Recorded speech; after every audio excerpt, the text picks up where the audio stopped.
Excuse me. Can you give me directions to the drugstore? Directions to the drugstore? Directions to the drugstore, you say? I'll give you some directions in life. You see, just last week I robbed that drugstore at the point of a gun.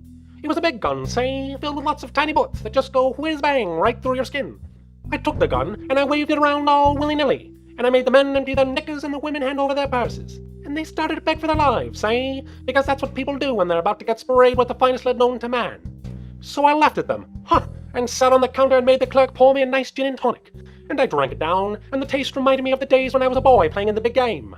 I'd run down the field and I'd zigzag past the defenders, and the crowd would rise to its feet as I scored the winning touchdown. Okay. I just needed to know where... I'll tell you what you need to know. It's all about the dough these days, what with the economics of it and all. I took all the loot I could get from that drugstore and I just scrammed, you see?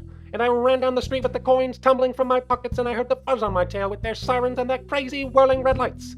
And I just ducked into that alley right over there, see? And I leaned against the wall and I breathed, up and down, up and down. And as I was breathing, I started to think of how much I wished I had another gin and tonic to cool my parched throat.